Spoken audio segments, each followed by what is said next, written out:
Hi everyone, welcome. I'm Alexandria Jackson, the Assistant Director of Alumni Relations. I'm just welcoming you this evening to another installment in our Robert C. Weaver series of events that we have over the summer. I just want to remind everyone to keep their microphones muted and keep their cameras off during the duration of our presentation. And then you can put your questions into the chat box and we'll be able to read them towards the end of our program. So now I would like to introduce my colleague, Nefli Danier. Nefli? Thank you, Alexandria. Good evening, everyone. And we're looking forward to the fact that you guys are here and have joined us this evening. We have a great panel for you and also a wonderful moderator that I will introduce. And thereafter I do the introductions, I will turn it over to our moderator and she will get the panel started this evening. Our first panel is Ms. Kenya Lee, who is the Chief of Staff in the Office of the President at Baruch College. Ms. Lee has more than 18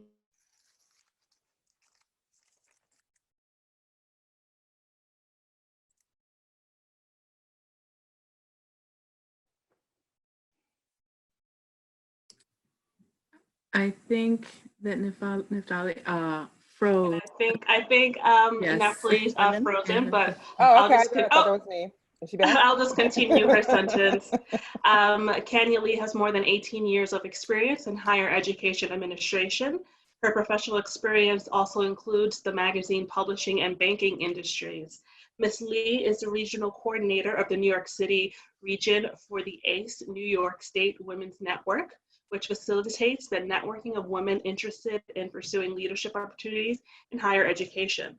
She holds a BA in English from Queens College and an MSc-D in Higher Education Administration from Baruch College, and is pursuing a doctoral degree in organizational leadership at Northeastern University. Her current doctoral research project will explore the professional experiences of women of color in higher education administration. Thank you and welcome, Ms. Lee. Thank you, Alexandria. And our next panelist is Denise Patrick, lecturer and director of communication studies at Baruch College. With more than 25 years of professional experience, Ms. Patrick works with individuals and organizations to achieve and sustain excellence through leadership and communication. Prior to becoming president and CEO of D. Patrick Consulting Incorporated, Ms. Patrick was the director of the basic course in communication studies at the City University of New York, Baruch College. She is an award-winning lecturer at Baruch, where she teaches leadership and communication courses. She has taught in Baruch College's Executive MBA, Executive MPA, and National Urban Fellows programs. She has also taught at Temple University and the Wharton School of Business, University of Pennsylvania. Ms. Patrick holds a Bachelor's of Arts in Corporate Communication from the City University of New York, Baruch College, and an MA in Rhetoric and Communication from Temple University. She is currently working on her PhD in Business Management with Capella University. Welcome, Ms. Patrick. Thank you so much for having me. And our moderator for this evening is Christy Perez. Christy Perez is the director of the Higher Education Opportunity Program called the Percy E. Sutton SIG program at Baruch College. She is also the founding director of the Urban Male Leadership Academy Scholars Program, which serves to develop and promote the academic excellence, social consciousness, and leadership skills of Black and Latino male college SIG students at Baruch. Ms. Perez possesses 19 years of professional experience in the field of urban education. Currently, she is in the dissertation phase of her doctoral studies at Rutgers Graduate School of Education with a concentration of education, culture, and society. Ms. Perez also served as a high school English teacher and earned a BA in English from Douglas College at Rutgers University and an MSW with a concentration in community organization, planning, and development from Hunter College School of Social Work. Welcome, Ms. Perez, and with that, I will turn it over to you to begin our program. Thank you, and I'm excited to be here, and I want to thank our audience and our panelists and the organizers of the event in hosting us here this evening. So I'm excited to be in a conversation about leadership with these phenomenal women, Kenya and Denise. And so let's hit the ground running. Can you please share your leadership journey? What was your starting point and how did you get where you are today? And Right, who's jumping first, Kenya or me? Go right ahead, Denise. Of course. See, that's the first leadership mistake. I should have just delegated that. Right. So I think, first of all, good evening to everyone, and thank you everyone for being here and joining us. For me, my leadership journey started so young, and I mean very, very young. I would say probably when I started dancing. And I started dancing when I was around 2 years old, and being up on a stage, either with a couple of people or always being in the front, if you want to think about the literal, right, kind of way of how we lead. That was for me kind of eye-opening at a very young age. If we fast forward into high school, my high school leadership, I was just sharing this with someone last night, really centered around the sports that I played, being able to work in our high school's office, our administration office. And this was in Pennsylvania. So we had moved out of New York, and I was living in King of Prussia, Pennsylvania. And so being able to learn from our principals and work with our secretarial staff and, go taking attendance, those kinds of things, I think that's where I think the seed started to grow in me about what that thing is that I now know is leadership. And, we can fast forward and keep going, but I think I've always been in positions where maybe I step in where normally one wouldn't, or I don't want to say break the rules, but I would say I kind of skirt the rules, or, I work around them when I need to. Talking to people at different levels in an organization where perhaps normally one wouldn't, and not feeling afraid to do it. And so those kinds of experiences, I think, really got me to where I have landed today. And that's the very broad picture. Thank you, Denise. And for you, Kenya? I would say, so growing up, I was an introvert. And so I had to be pushed out into the arena quite a bit. But I would say when it became an active choice for myself was when I was in college. I was a peer advisor and at Queens College, and every semester, all the peer advisors would go away for a semi-annual retreat. And so I was nominated to co-lead and co-organize a weekend retreat. And I had to put together this retreat from soup to nuts with a group of people. And that's when I really recognized my voice. And I would say that leadership is not necessarily a title. I think leadership is influence. Leadership is a practice. And it's something that you can be influential at 5 years old. So I think it's for me, that's when I really recognized the impact of my voice and the influence that I had with those around me. And so there were opportunities, throughout the years to continue to influence individuals. And I tend to operate in the background. I'm not an out front person, but I think it's still a matter of being able to help lead people along and have a positive impact on the people that you're working with and for. Thank you. And I really love, listening to folks and sharing their leadership journey, because it's not always a straight line, right? And we had you, Denise, on the front stage, right? And then Kenya saying, leading as an introvert, but being pushed out of the comfort zone. So there's not a one size fits all. And I love the whole idea of breaking the rules or finding your voice, and leadership being a practice. What does authentic leadership mean to you? And any one of you can jump in. I'm delegating that one to Kenya, because I made her talk about that at one of my workshops. So I'm going to, right, so I'll let her start there. Okay, so I would say that, first of all, when you talk about being authentic, it's about bringing your whole self to the table. And it's about having the courage to be who you are. And it's a matter of the impact of your vision, your voice, and your values on those around you. And going back to what I said about the leadership as an influence, so how do you use your values and your vision to influence the individuals around you? Because leadership is influential, are you going to follow someone you don't trust? Are you going to follow someone whose vision you aren't interested in? No. So it really has so much to do with how you have a positive impact on the individuals around you.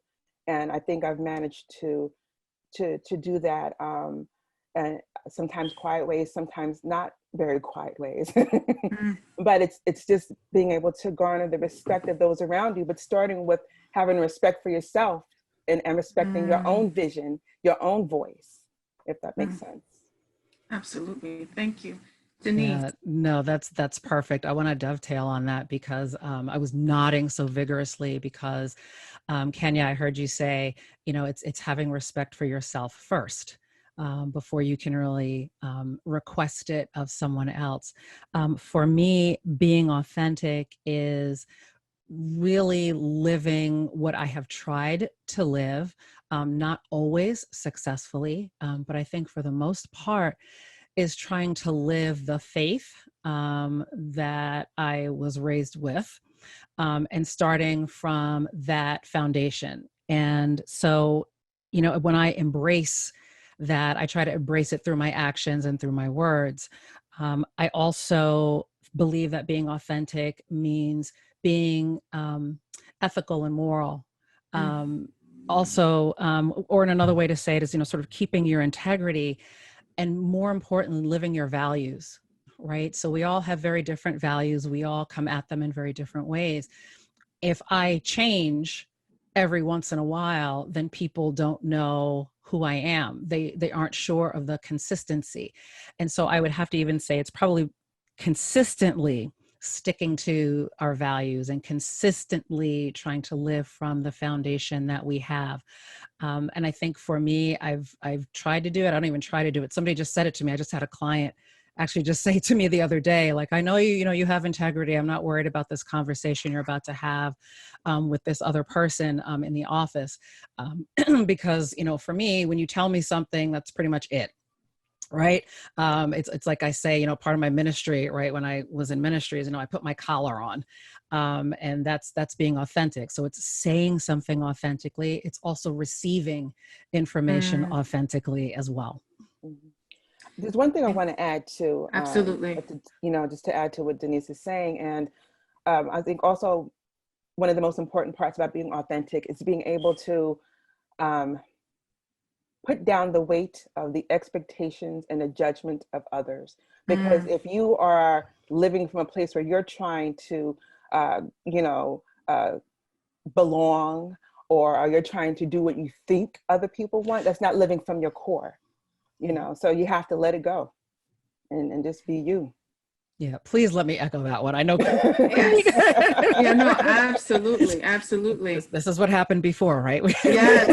This is organic. This is how it happens. This is how it happens. The magic happens this way. Absolutely. It's true. And, I want to encourage people to understand that, being authentic or being an authentic leader, I think that when you read about it, or when we read about it, or we look at it in the literature, it talks about it as a style. And I want people to walk away from today understanding that it's not just a style, right? This isn't something that you kind of throw on and throw off at the end of the day. This is who we are. As individuals, like it, love it, or not so much. But, we really want to live, as Kenya said, from the very core, the very essence of who we are. And the leading that we do, which is the influencing that we do, happens when we are very secure in understanding who we are and from where we are speaking. Like, where is our foundation? Where is our core? Thank you. extremely powerful and inspiring. And to add to that, because it's another dimension, right? We carry multiple identities, as women of color, and thinking about the intersectionality of identities, race, gender, the multiple roles that we carry, how the world may receive us, right? How does being a woman of color feed into how you lead?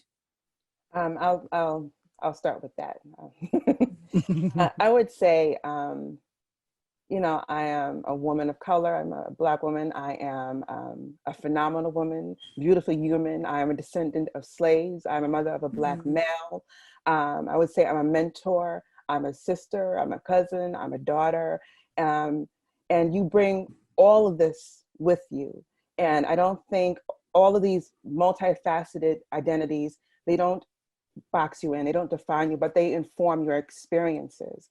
And so I would say that being a woman of color, it's not some finite existence. I mean, you do experience the world in a particular way, because when you want to talk about race and gender and race being a social construct, we live in a world whereas you can be viewed a particular way because you are a woman or because you're a woman of color, but you don't let that skew how you need to walk through this world, if that makes sense. So it informs who I am, but it doesn't define who I am, if that makes sense. Mm-hmm. Thank you. And for you, I Denise? like that. Yeah, no, I like that. I would probably shift a little bit from that and say, for me, I don't let it inform. I'm a person, period. I happen to be, for me, I am Christian first, woman, mom, all these other things that come behind that. And in my experience, what I have learned is making the identities of the broader generalization of women of color can sometimes box us, as Kenya was saying, can box us into ways that isn't necessarily accurate. When I moved out of New York and moved to King of Prussia, I found that the folks who boxed me in the most were the people who looked the most like me. Mm-hmm. And I didn't like it. I found it offensive. And I learned that the people with whom I could identify were the people where I shared a value with them. So it didn't really matter to me, and it still doesn't really matter to me what you look like. I'm more interested in you as a value as an individual. Now, that being said, I'm quite cognizant of the fact that there are moments when people try, whether they look at like me or not, where they do try to box me into that, and I just won't let that happen. I just don't allow it. I really kind of make people respect me for who I am as a person, period, end of story, and for the skills that I have and what I bring to the table. Mm-hmm. And just to jump in there and add to that, I would say that there's not just one way to be a woman. There's not just one way to be a person of color. And I think we need to recognize the diversity of experience as well. Because I think sometimes we fall into a pattern of even stereotyping ourselves, mm-hmm. Going back to what Denise talked about, that box, Thank you. And so, the two of you are in senior leadership roles, extremely accomplished, have gone through a array of experiences, and I don't know if you had an opportunity to see a couple of days ago, the New York Times posted a graphic about who's in, leading major organizations, whether in the fields of entertainment, in all spectrums of world, and it was, and Congress, political realms, all that.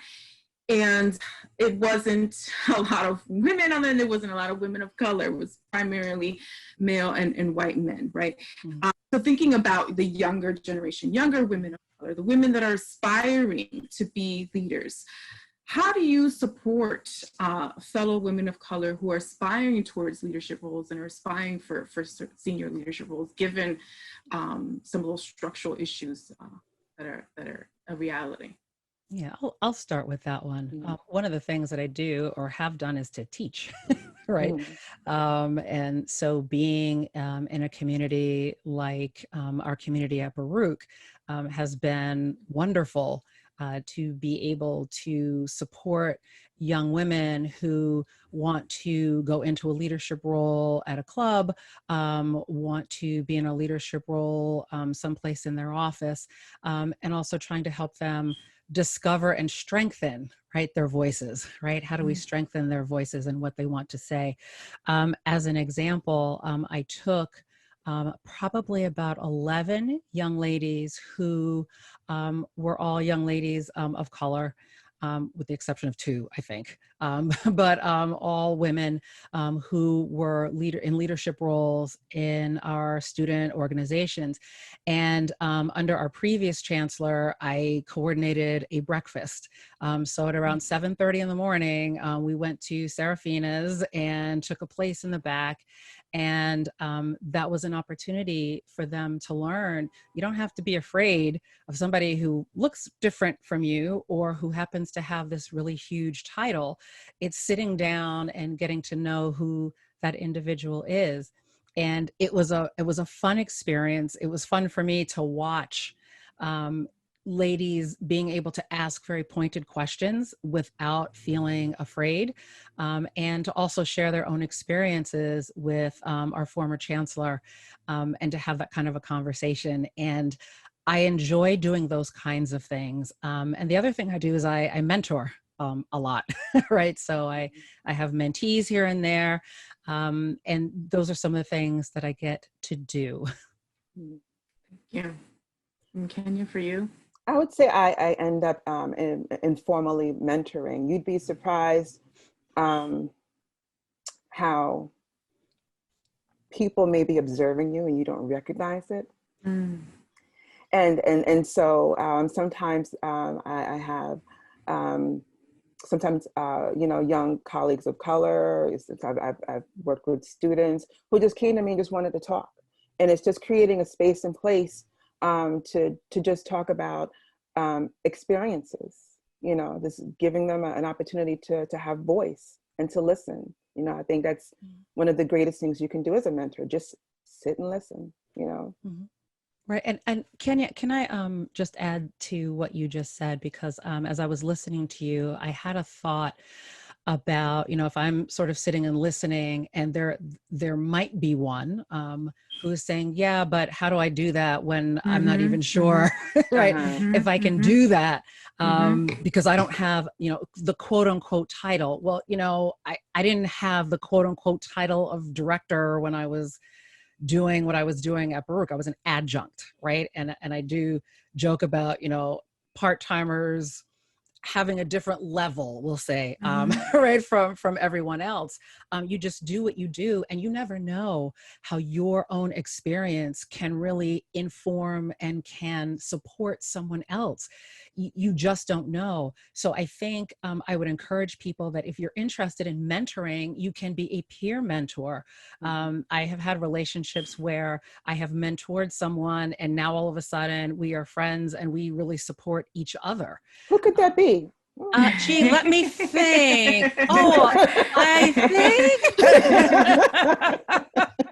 Well, jumping into that, Kenya, do you mind sharing a little bit about how you and Denise connected? Because I think that's an important piece in this spirit of mentorship. Yes. So when it comes to finding a mentor, I would say for anyone who's looking to be mentored, observe the people around you, what they're doing, their actions or what have you. And about 6 or 7 years ago, Denise Patrick came on the scene, and I was seeing Denise everywhere, and I would just sit back and just watch how she would just work a room. Denise knows how to work a room like nobody's business. And and someone just exudes a very calm, quiet confidence about herself. And so one day I just asked her, would you mind having coffee? That's how it started. We had coffee a couple of times. Then it was, okay, would you mind mentoring me? And mentorship can mean, very different things. I think we always joke around about how she was Professor Higgins and I was Eliza Doolittle. in that sense. If anyone knows My Fair Lady, that, that movie. But that's how we met, and over the years, it just evolved from, you know, mentor mentee to colleagues to really close friends, and I think we end up mentoring each other at this point, you know, because we're both doctoral students, and so there are days we just call each other and just kind of just cry, just listen, you know. I haven't cried yet. No, yeah, okay. Yet. That's the key word, yet. And I think as you're saying that, reaching out, you know, to folks, you know, being a leader just in general, and then as we discussed, the multiple identities that we carry as women or women of color, and all the other identities. Mm-hmm.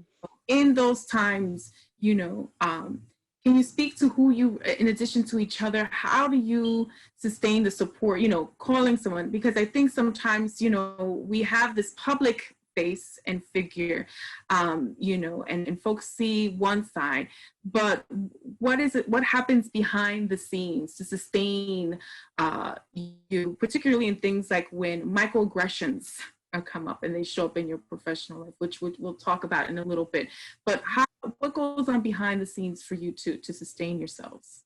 I would say, just going back to Denise touched on peer mentorship. I think there's a core group of us that kind of just was slowly drawn to one another.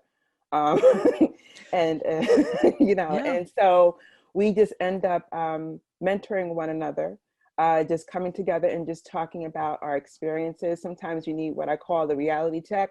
Like, okay, this happened to me, and I need someone to tell me whether or not I'm crazy. Did this happen because I'm Black, or just because I happen to be Black and this person is just not a nice person? Mm-hmm. So behind the scenes, you know, you just need someone just to bounce these, you know, these experiences off of, you know, just to have your reality checks, if that makes sense. Would you add anything, Denise? I would. First of all, I applaud that, right? I should have done my little reaction right on here, but I absolutely applaud that. And, you know, behind the scenes, you know, if I, you know, scraped all this off of my face, right. And, you know, I had my sort of, you know, doctoral working face on, it can be very different. And that's okay. It's very human. And, I encourage people to walk away with understanding that, you know, we are just all human and we're all just trying to make it the best way that we can. And, you know, some of us have learned how to, you know, put that face on in front of others in different ways, right? Over different years of experience. But behind the scenes, you know, I have called my pastor, I have called Kenya, I have, you know, texted to other people, my daughter, you know, I try not to, you know, to bother her too much, but sometimes it's great because, you know, she will say to me, well, what would you tell me? You know, if you're about to give up, what would you say to me? And it's like, oh man, I taught you too well, you know, right? That you can take that. And I think also having our own, maybe accountability group, or maybe that's not the right word, but our advisory board, right? Yeah. Our advisory board. I still have people that have been my mentors who look nothing like me. And every once in a while I call them and I go, okay, I need your perspective, or I need, you know, your level of experience for what I'm trying to manage right now. And can feel really comfortable doing that, you know, to be able to share. Mm-hmm. And just to add to that, I would say that sometimes I think we have to walk through certain spaces with armor on. And so it's just so nice to be able to have a space where you can be vulnerable, and share experiences. And so you can, if you don't have that, you can create those spaces for yourselves if it doesn't exist. Absolutely. Absolutely. And to, you know, to not feel like you said, not to feel like you always have to have the armor on, you know, and sometimes you do need it. Sometimes we need it. Well, can you speak a little bit first on why the armor, right? Like, so why do we have to sometimes carry this armor? You know, when we think about things like microaggressions that show up in our lives as women of color, and how do we address them? What's the armor about? And then how do we disarm ourselves to show up as our authentic selves? It's to deflect. You have to be able to walk through this world. You can't let everything hit you. You can't let everything take you down. So you need that armor so that you can continue to march on and do what you have to do. You know, absolutely. I mean, think of, just visualize the military and the armor, literally, right, that they wear, or think back to Roman Empire. And, your armor, particularly in the Roman Empire, is to protect the very most precious parts of your body. It is to protect your core. And so I think when we say armor, we're really talking about how do we protect our core. And for, some of us on some days, our core can be, our emotions are a little bit more at risk, or my vulnerability might be a little bit more at risk. Or, I'm going into a tough meeting, which I have had with clients, for example, where I knew it was going to be a coaching session from the very hottest part of the earth, we'll say it that way. And, I had to go in there and, throw that armor so that I knew that I could protect myself, but also so that I could help this other person. By allowing them to even throw barbs at me, where I'm like, I just got to suck it up. And I'll tell you, to be honest, I learned that playing sports. I learned that particularly playing basketball, because you get checked in the face, in the knee. I mean, I've popped some girl's knee at some point, right, in my life, not on purpose. But, that's where I learned that you're going to get hit. You're going to get slammed. You might even get run over, right, once or twice. But if you can shore up your foundation and wear the right armor for the right moment, so to speak, it might sting, it might hurt. You may be a little frustrated. You might get angry. You might actually cry. All of those things have happened to me, but you will get up and you will move on. And those bruises or scars or what have you are the things that build you and make you stronger for the very next thing that you have to deal with.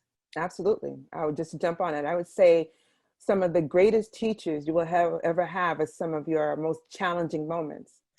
Some of your greatest failures will be the most teachable moments.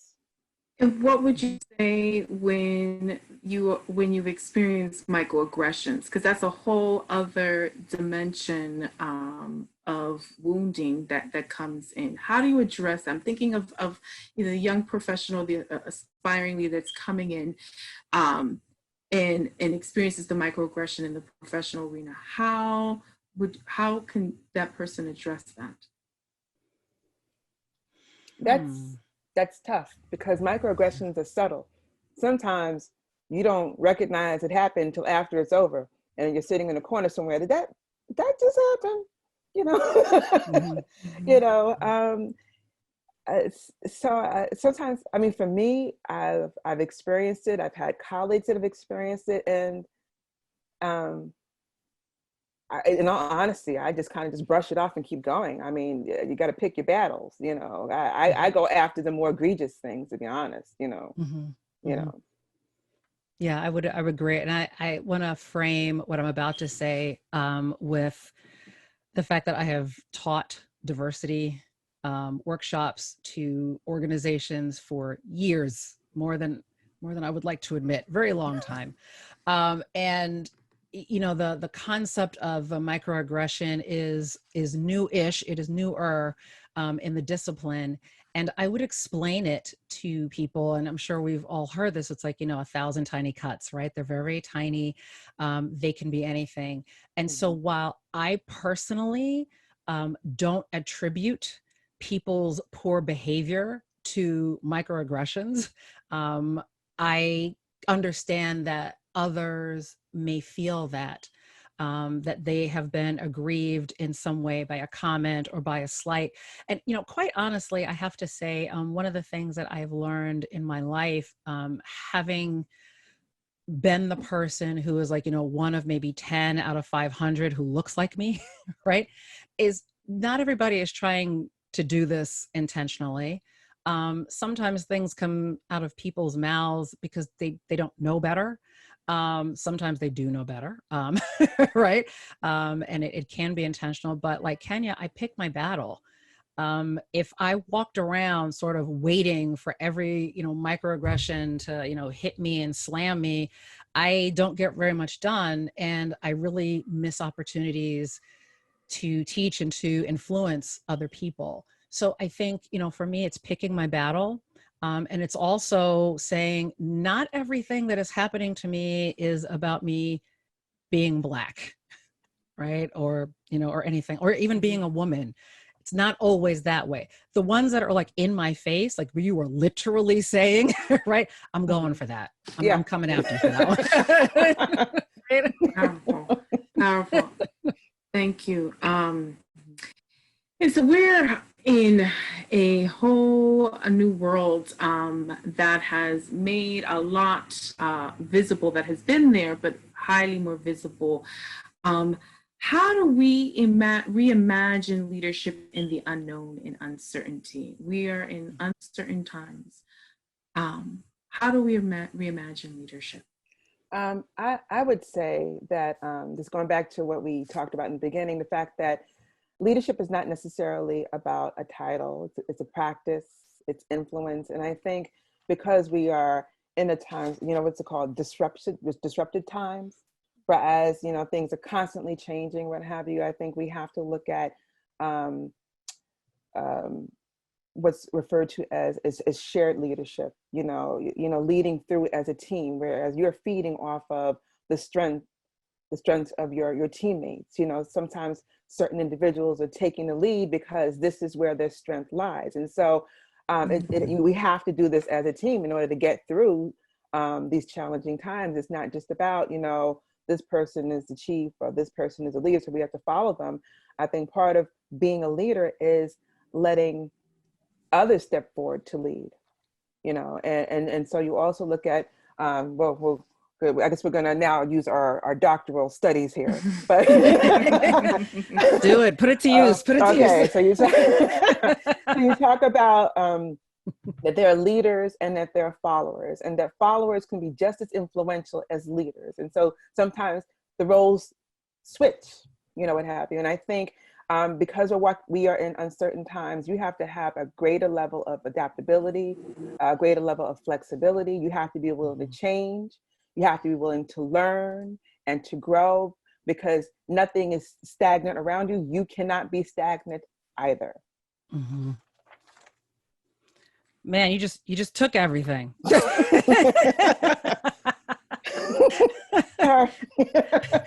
She's like, too bad. That's what happens when you go first. No. I really can't do anything more than echo that, except to say that, we also want to understand that, the thing that I study is leadership and communication, right? And I also look at strategy. And if we think about how those three things are connected in a time when there is uncertainty, right? In a volatile, uncertain, complex, whatever the last, I always forget, right? Right. In a VUCA world, right? In a VUCA world, really putting that stuff to work. But in a VUCA world, we really do, as Kenya said, need to be flexible. And I think we want to learn how to do that. Mm-hmm. It can be in any kind of way. It can be, by reading about it, by, going on YouTube and kind of looking at different TED Talks or what have you about it. But what does it mean to adapt to different situations? Also, leadership is something that emerges, right? The leadership is the ish, it's the thing, right? It's the thing that we do. The leader is the person that emerges. So how do we understand how we are emerging every day in different situations? How do we, as people who might be in positions where we can encourage others, how do we help them to emerge as people who focus on leadership? And also, how do we provide space for errors and for mistakes. We are in a time where we just don't always know what is going to work. You know, I just got through doing some research on Macy's and on JP Morgan Chase, and, you know, looking at different businesses that don't even know what's going to happen tomorrow. Right. Where they've had a strategic plan in place, which is, you know, supposed to be, you know, 3 to 5 years out, and they have no idea what will happen tomorrow. So imagine for us working for organizations where the organization doesn't know what's going to happen tomorrow. We can take lessons from those companies, and we can take lessons from the nonprofit organizations and from the private, the third sector, right? From our public sector. And we can look to see, how do they identify what needs to be changed? What kind of SWOT analysis, what kind of strengths, weaknesses, opportunities, and threats exist for us right now in this time of uncertainty?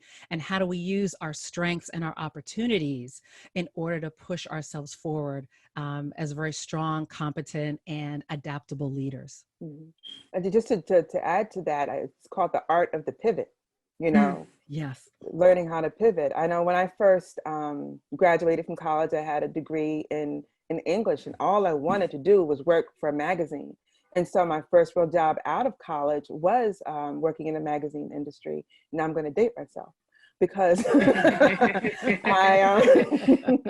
I was working at a magazine for a few years, and they were going through financial troubles, and they laid a bunch of us off because they, you know, as when you're trying to sell a magazine, you need to make it look good on paper, which means the greatest expense is usually personnel. So they let a group of us go. And probably like less than 3 weeks later, 9/11 happened. And the magazine industry, like the publishing industry in general, was deeply impacted after that, as was the economy. But I could not find another job in the magazine publishing world. And at that point, I had a 5-year-old, and I had bills to pay. So at some point I had to say, all right, I'm just going to have to find another job, you know, whatever kind of job I can get. And the job that I got was working in the Department of Information Resources at the Graduate Center of CUNY. That was my very first job in higher ed. And I never looked back. I've been in higher ed ever since, and I love it. So it's about being able to be open to reinvent yourself. And I don't regret working in the magazine publishing world, because those skills that I gained have followed me through, you know, up until today, you know. So I think you have to be open to being able to change and to disrupt your identity. All I wanted to be was a magazine editor, that, you know, and you had to shake that off. Well, that's a perfect segue to the next question, because you know, we all function in our particular day-to-day lives, and none of us, you know, whatever vision we have was completely disrupted. But, you know, how has your identity or your leadership identity, purpose, and passion transformed, given, you know, with the global pandemic, the Black Lives Matters movement, economic crisis, the upcoming presidential election? There's so much. The world has exploded in a lot of ways. All of this has also created opportunities to address a lot of the problems that have been going on. And so when we're called to leadership, right, how do we show up in the world, and how has your identity, if it has, shifted or transformed during this time? Yeah, I think I'll try to start with that one. So I think my identity is still me, right? That hasn't changed. I think what has changed for me is more of my focus on my professional aspirations, and then my business, and, you know, how in all of this, in all of the craziness, to highlight what Kenny just said, you have to learn to pivot.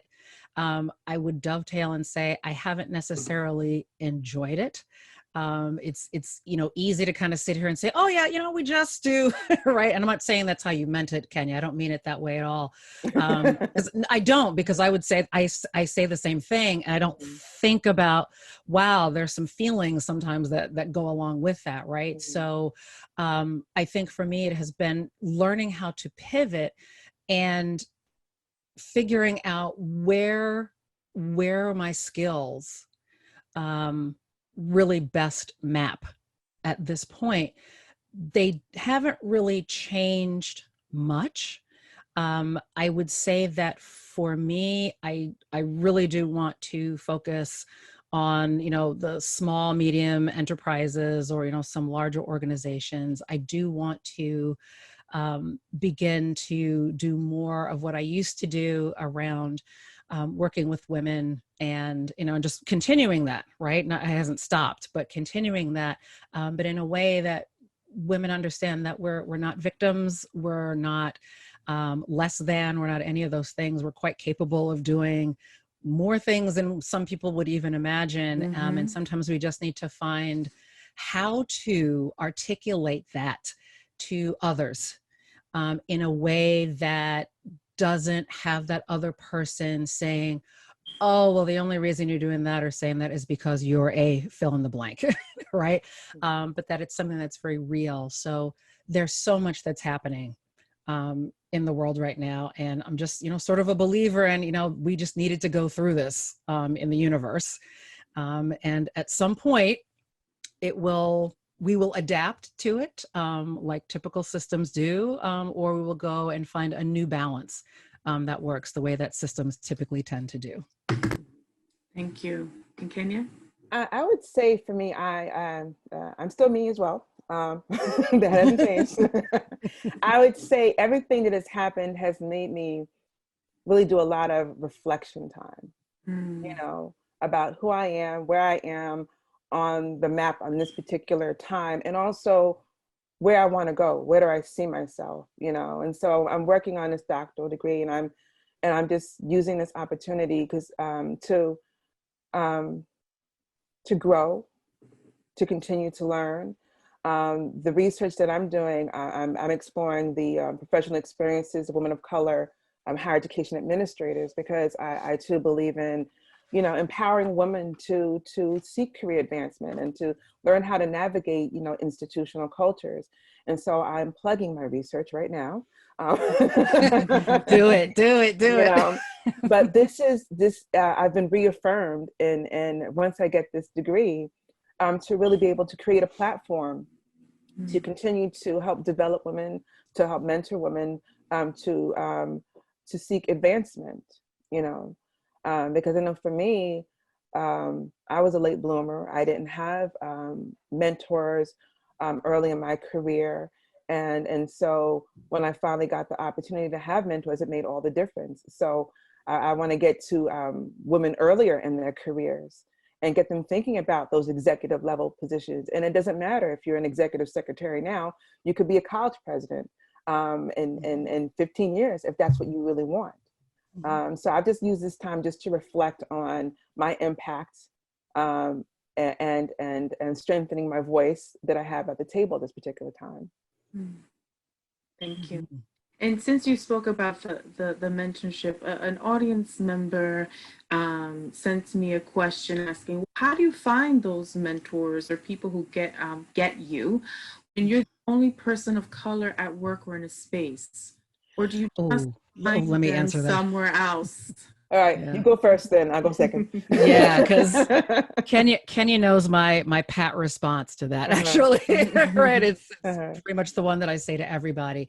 None of my mentors, save for one who has since passed away, and I get misty every time I think about him. I really do. His name was Patrick McLaurin.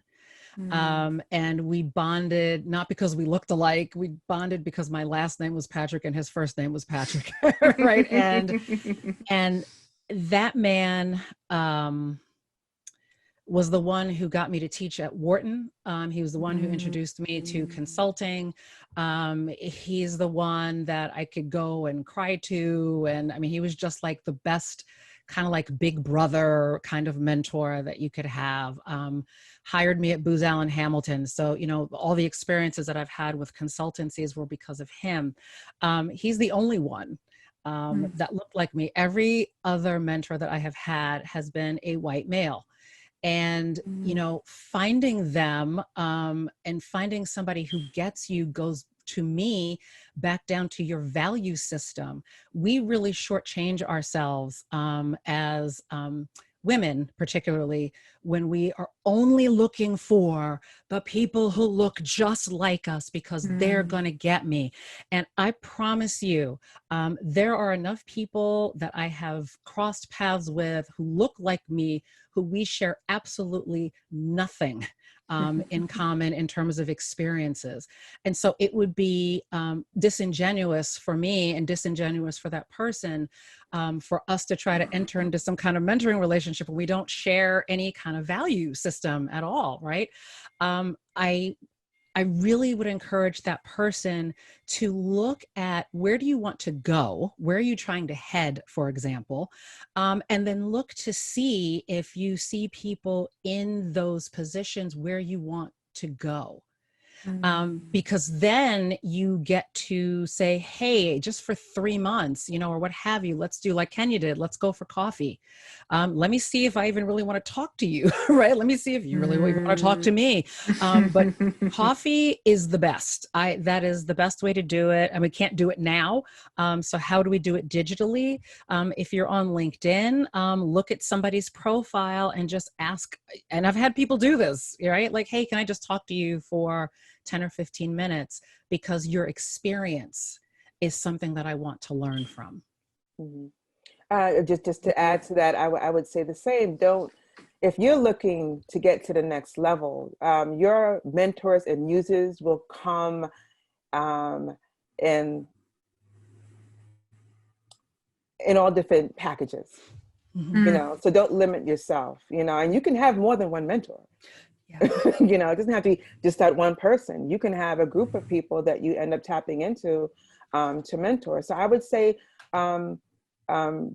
network. And as Denise said, if there's someone out there who has a job that you want, have virtual coffee with them. There's a woman who is a college president within SUNY that I just hit up because she's in my network.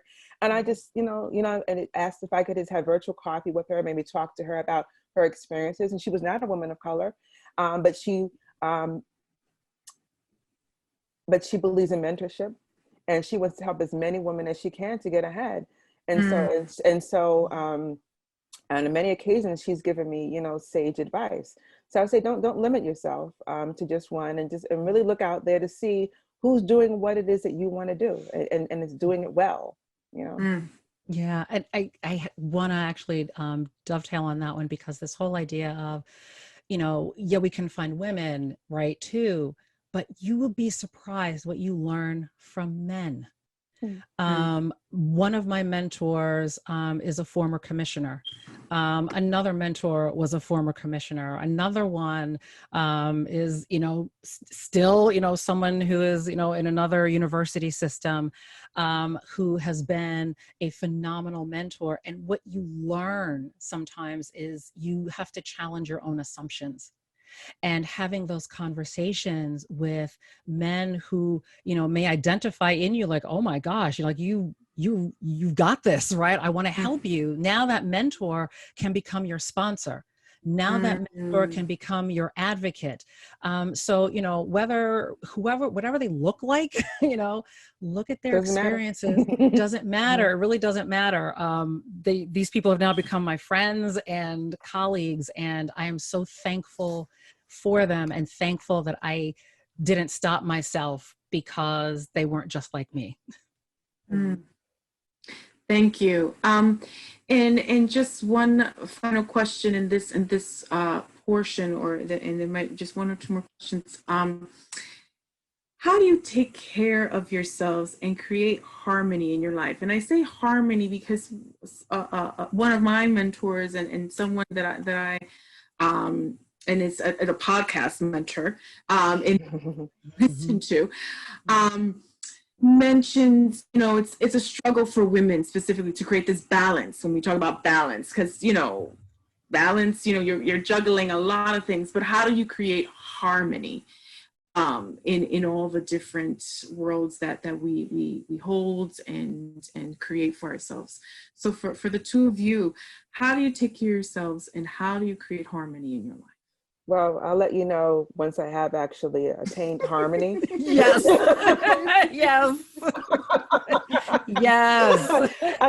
I think I've sat through so many panel discussions where they always ask, leaders, how do you achieve work-life balance? It doesn't exist.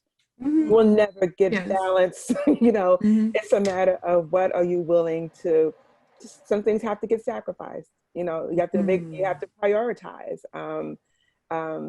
How do I take care of myself? I fortunately, my son is 24 years old. So I'm in a place now where I can go back to doing the things that I love to do, which is photography, which is writing, which is artwork, when I have free time. But given that I'm in a doctoral program and working full time, I don't have a lot of free time. But but just being able to just have those little quiet moments. Also, I would say that a matter of self-care was I am in an accountability circle with a small group of women, whereas we just come together and we kind of just talk through our challenges. We're working on trying to set some meaningful life goals for one another. And I think that's an act of self-care. Sometimes it's not just that Calgon, take me away bath, but it's like, what are the things that you need to do for yourself to keep going? Yeah, I can't really say that I have found that perfect nirvana moment of perfect balance. Or harmony. There's no balance. Or I should say, yeah, harmony. I think balance was in. Yeah, I don't have that either. Yeah. Harmony. If we're thinking musically, and I'll take that as an analogy. Yes. Harmony, music has, if you think of the rhythm of music, it kind of has its general rhythm, and then depending on the song that you're listening to, it can crescendo and seem very crazy and chaotic, and then eventually it kind of balances back down to the standard beat, and then it waves off right to the end, right? I'm thinking classical music in particular, or a good rock song, right? I would say over my career, when my daughter was born, I ended up, unexpectedly becoming a single parent, and also ended up homeschooling her.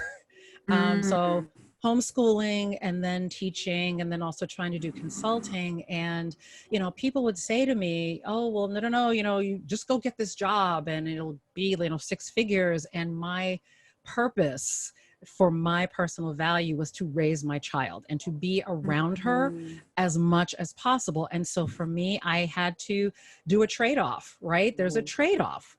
I can't do the 6-figure job and be at home for her. And so it was just my personal choice to teach and, not have the 6-figure job, and to figure out what I could do in the midst of all that. Now she is 19 and will be 20 in March. And man, it just makes it so much easier, right? But I will say there are moments when I have had to, when she was younger, when I would be on the phone, it's like, you just got to be quiet, right? I'm working, you're working. Or, when we have babies, it's like, they're napping, I'm napping, right? So, that's how one way that I could do it. The other for me is music. And I don't get to sing as much, but when I sing in the house, it's such a release to be able to do that. I have danced and tried to do that as, getting some energy. Now I don't get to do that. So I started boxing, and then, the campus closed, so I couldn't box anymore. And so now I just try to take my quiet moments with music and with reading, books or articles or blogs or listening to podcasts, just to feed my soul. And now doing guided meditations right at night, which really, let me tell you, I started doing that and I wake up refreshed, right? But it's not perfect. I mean, that will last for now until the next wave of something comes and I have to figure out something else to do. And I think we need to take the pressure off ourselves and stop trying to Yes. chase balance. you know? Yes, yes, yes, yes. Yeah. Let Yeah. it go. Yeah, no, seriously. Yes. Let it You know, go. and just so you know, in the scholarly literature, right, work-life balance has morphed into work-life integration. That is actually what they call it today. Now, that's not my area of expertise, but you know, in the research that I've done, it really speaks to the fact that we have been trying to seek a balance where it's almost like you do this, then this, and then somehow it balances. No, we are integrated. It is our entire lives. And there are moments where we have to just give and take or have a trade-off. And then there are moments where there's the calm in the sea, and then all of a sudden the calm moves and there's a big wave, and we learn to adapt to it. And as Kenya said, I echo that. Release that pressure of thinking that we have to be perfect. I know for me, that is still a challenge that I have, of letting go of being perfect in everything. And I'll tell you, this semester was the semester where I think I finally, a quarter, because we're on quarters, where I think I finally got it. Where you just say, you know what, I'm going to learn from this what I want to learn and what I need to learn. I'm going to do the best that I can do in this. And I'm going to stop trying to make everything perfect, because I'm killing myself trying to do that. Thank you. And that is a great way to pause in this conversation. Thank you so much, Kenya and Denise, two phenomenal women. Thank you to our audience members that are here. And I know we have some questions directly from them. So Alexandra, take it away. Thank you, Christy. It was really an illuminating conversation, very empowering. Our first question is from Teresa Liu and is directed to Denise. You previously mentioned a form of leadership in the sense of breaking the rules, talking to people in a way that breaks the usual hierarchical approach. Could you talk more about that? Do you have any tips on that? Sure. I'll clarify. If I said a type of leadership, I didn't mean that it's a type of leadership. That's really for me, right? That's an individual choice I've made. But the tip is, for me, throughout my life, I think, when I think about traditional hierarchy, I'll give you an example, and I'll use the example from someplace else, so I'm not using Baruch. All right. When I worked in investment banking, one of the things in that company was, you know, there's a hierarchy of who speaks to who, right? And so if you are lower on the totem pole, right, you don't necessarily jump over the middle to talk to people at the top of the totem pole. And I think one of the skills that I have been able to craft is just being able to influence people anyway, and being able to just talk with them anyway, regardless of whether you're at the top of the food chain or not. So when I say break the rule and breaking the hierarchy, I have never been one to say, oh, well, you're the CEO. And I don't mean that I'm being disrespectful. I don't mean it that way. It just means I try not to have that kind of fear in, okay, I get your title, but how are we talking? Are we talking because we're talking? Are we talking because you're asking me to do something and I need to pay attention to your legitimate title? The quickest example also that I can give is when I was about 18 or 19, I worked for a company called Commodore MOS. So I am truly dating myself.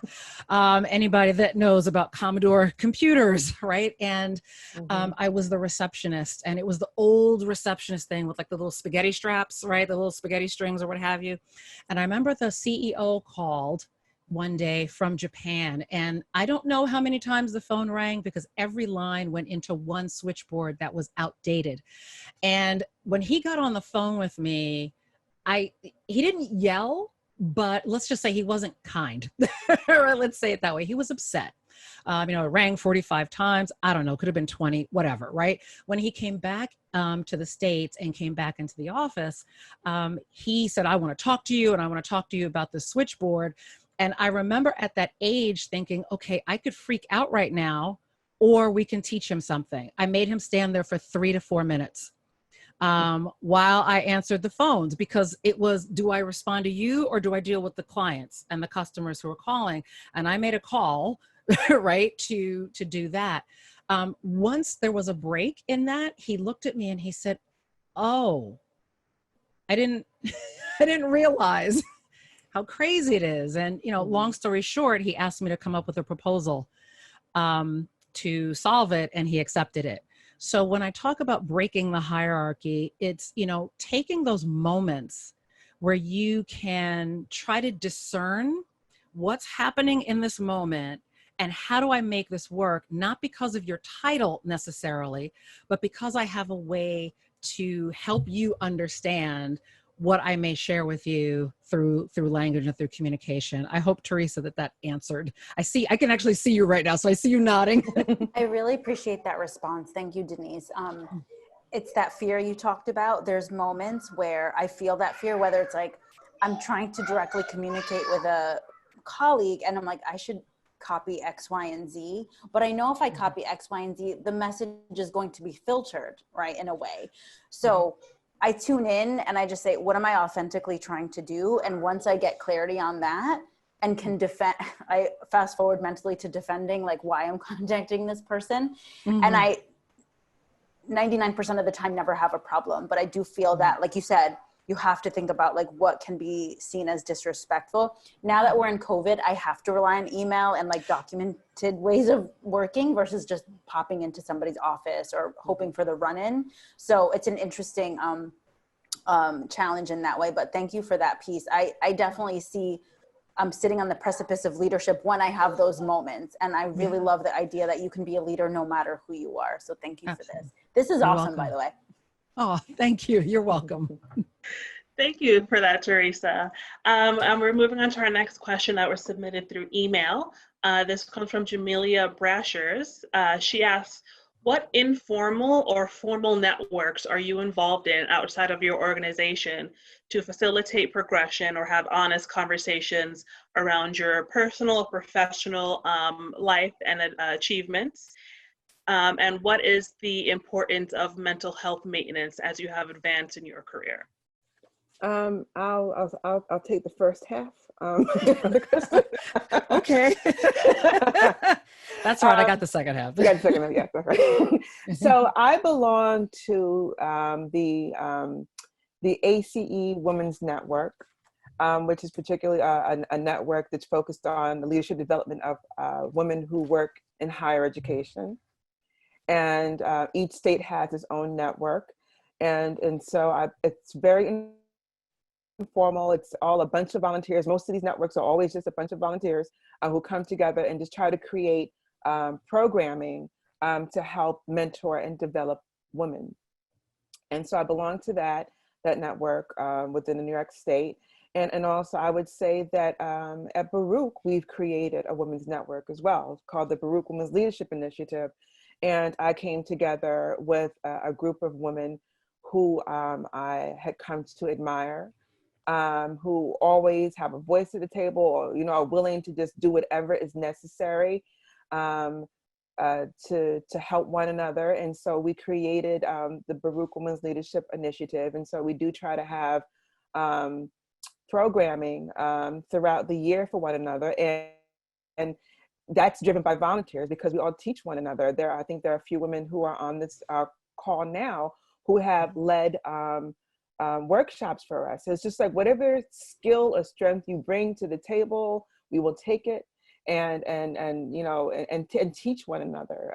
So I think that's just a grassroots effort, because the reality is, particularly in higher education, institutions do not invest in the leadership development of staff. And so not all, but you know, there's some that do it better than others. And so we just thought that there was a gap, and so we filled that gap, and I think it's worked out very well. It's grown over the course of the years. I think we've also managed to impact the Greater University as well, whereas we also helped to organize a CUNY-wide Women's Leadership Conference for the very first time in January. So it's just about how you can have that impact, and going back to leadership as influence, that influence, and just bringing people along for the ride. So I hope that answers the first half of the question. I'll let Denise handle the mental health wellness one, because I haven't figured that one out either. That's That's in the doghouse along with Harmony. With the harmony. Comes in waves, comes in waves. The mental health, I can answer in a couple of ways, and I'll ground it in something that I was reading probably a year or two ago, Rising Strong, right, by Brene Brown. And someone actually said, oh my gosh, this paragraph, and I wish I could find it. It's somewhere in my photos, but she was talking about CEOs who really need to get counselors, right? They see a therapist, right? Prior to me becoming a CEO and actually calling my former therapist, I was in therapy, and great thing for me. And sometimes I think that people feel like, oh, no, you're crazy if you right, if you go and do that. Nothing wrong with it, right? I think, for the length of time that you need it, to go and talk to somebody who's neutral, and somebody who can ask you questions. And in that, sometimes you just sort of end up talking to another person, but you're really talking to yourself, and you kind of figure out some of the things that you need to figure out. When I started this particular business, I said, yeah, let me do that, because I have so much going on.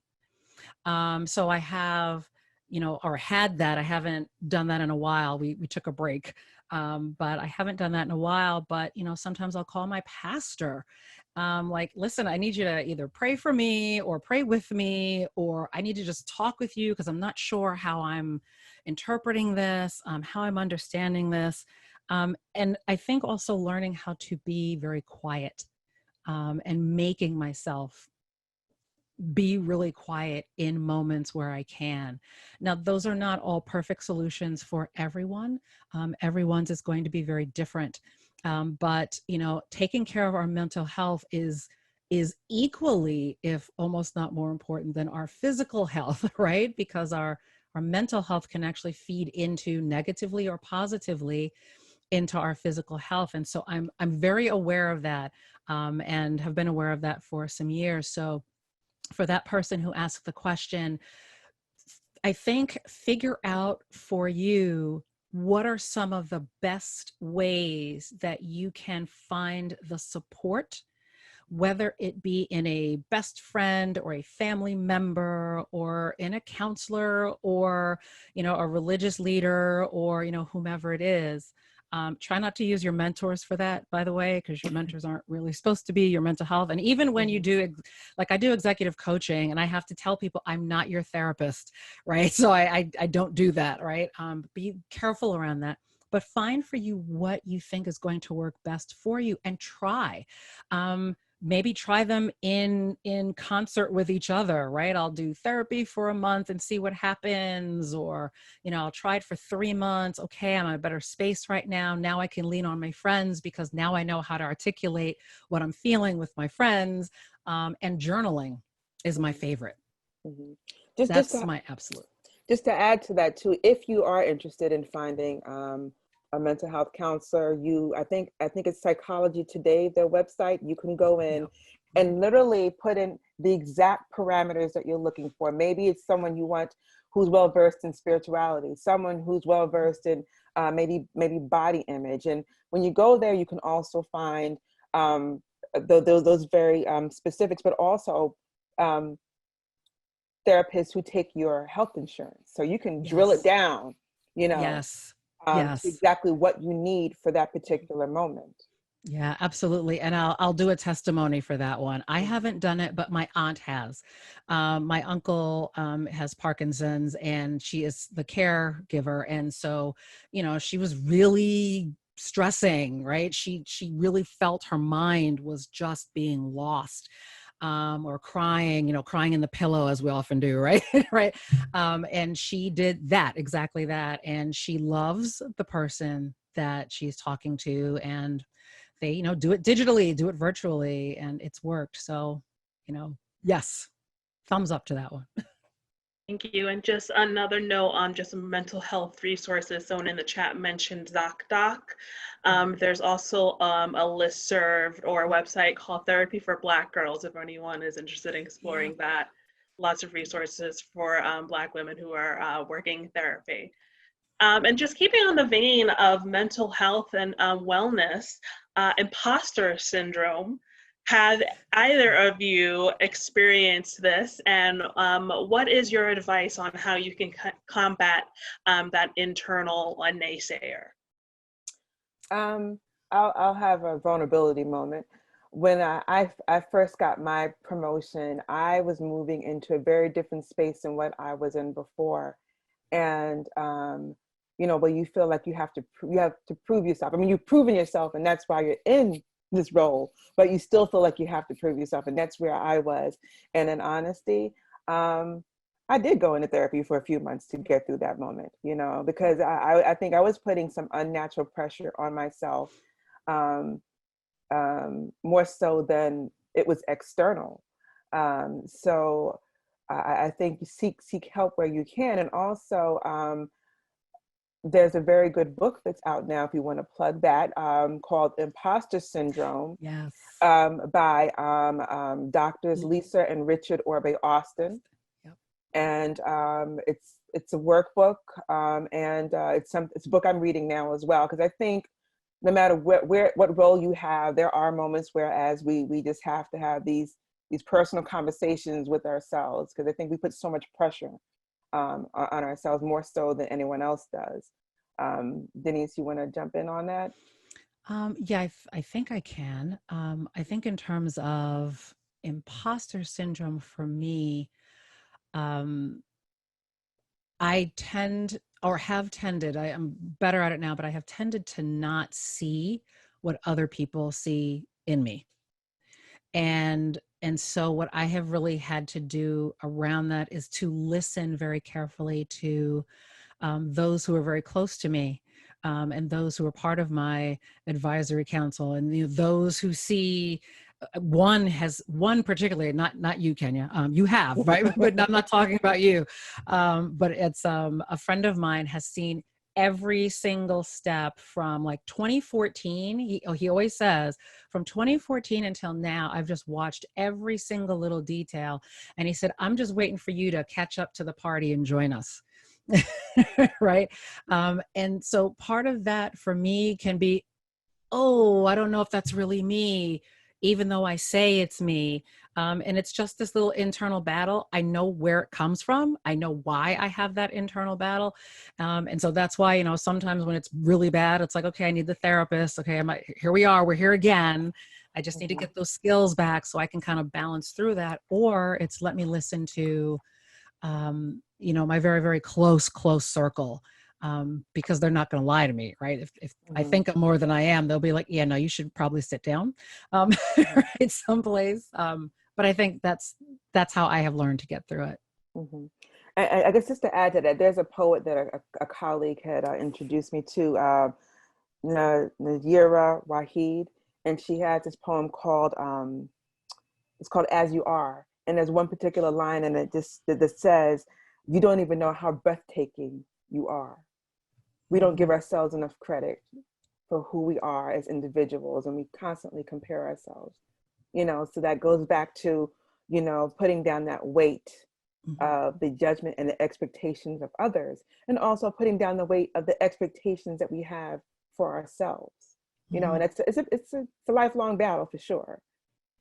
It is. Yeah. I'm so glad that you said that, because it's very often more so the voice that's in our head than it is from the outside. Mm-hmm. Even if when we were young, the voices started coming from the outside, I think that we tend to internalize a lot of it, or have internalized it. And so this really is for us an exercise in stopping those voices. My father was a counselor, and he used to say, I'm going to really date myself. You have to change the tape, or you have to change the record, right? Like you're literally picking one up and you have to change the record. And so I think, and this is where I can make a sweeping generalization. It is not in every instance, but I think women in particular, we really will focus on the minutia, the tiniest bad thing that happened, as opposed to all of the wonderful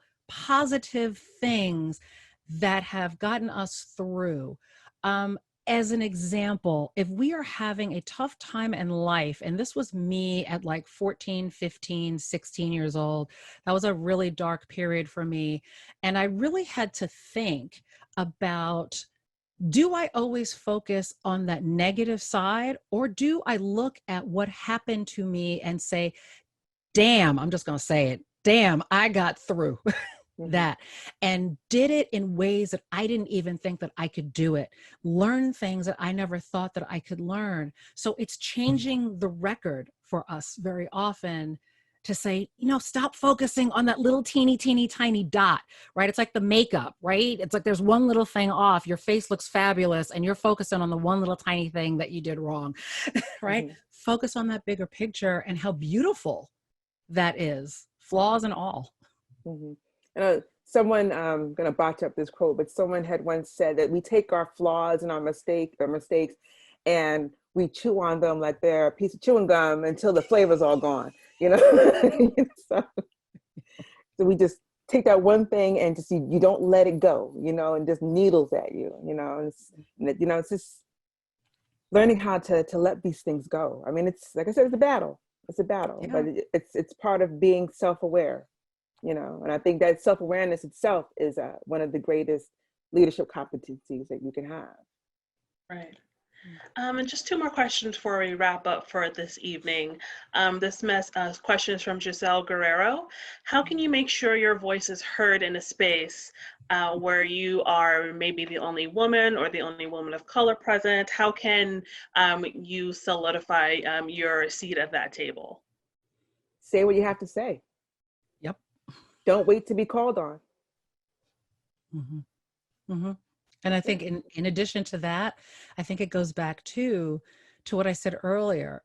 I'll give you a live example. This is probably the clearest example that I can give you. So this was early on in my consultancy here in New York, and as my business, and I was called in, I think the Office of Emergency Management. I was working on a project with them. It was CERT, so, community emergency response teams. And I had come up with this whole thing, to train firefighters and cops. Okay, so let's just start there. And I had to go into this room with 55 firefighters. Okay, I think there were 2 women. One was an EMT and the other was one of 2 female firefighters. And I remember going into the room with assumptions like, oh my gosh, firefighters, they're like construction workers, right? They're going to be like, it's going to be like a bunch of animals in there, right? And that wasn't the case. And I think before I walked through the door, 2 or 3 of them were like, oh, here, let me hold the door for you. And, whatever, they do at that time. And I had to tell myself, I'm here to deliver a message. And I don't have time, honestly, to worry about what I look like, right? In terms of, the melanin, maybe look like what I'm wearing, right? But to just send the message and to just share it. And I gained probably 3 or 4 amazing friends from that. Part of that also is being prepared. Being prepared in terms of what evidence do you bring if you're trying to, persuade somebody, if you're trying to share information, just sharing it and just being you and not letting all of this interfere with that message. Now, for some, it is going to interfere. That's not your problem, right? That's their problem. You can negotiate, because presentations very often in conversations, we try to go back and forth when we can to get to shared meaning. Your goal whenever you do this is to get to a shared meaning and to do it in a way where the message and the content is the piece that's the most important. And I can see your face, Giselle. So I see you kind of nodding. I see she laughing now. Well, our final question for the evening, getting back to a little vulnerability and just checking yourself. As a leader, what is the one decision you wish you didn't make?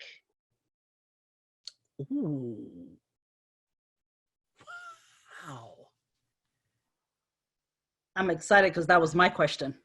Dang. I have one in my head. How deep is that? Is it just a generic? You can go as deep as you like. Okay, yeah, I see Naftali's like, okay. She's like, let me pop back in here. I just mentioned this to someone yesterday. And in my business, I made a decision to be certified as a minority and women-owned business. And that is a decision that I wish I had not done. And I say that because I think, and Kenya's heard me ad nauseum, so I won't go into that, but I really wish I had not done that. And I wish I had not done that because my core values are you hire me because of what I can do. End of story. Not because of what I look like, not because of any of that. And the angst and how it made me feel every time that I would, sign something and say, yes, I'm, an MWBE. For me, that's not me.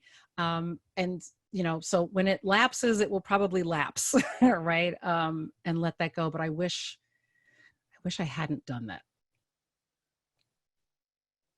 Kenya?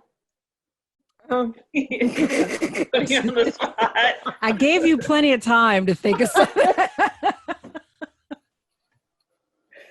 I don't. I'm sorry. I'm actually drawing a blank. I mean, there are plenty of. I mean, as leaders, we constantly look back on how we can do things differently. In fact, I do that every single day. At 3 o'clock in the morning, I'm reevaluating the day, what I could have done differently. So it's kind of difficult for me to pinpoint just this one thing I wish I could have done differently. I'm just very conscientious about always trying to work from a place of integrity, do the right thing, make sure everyone is taken care of.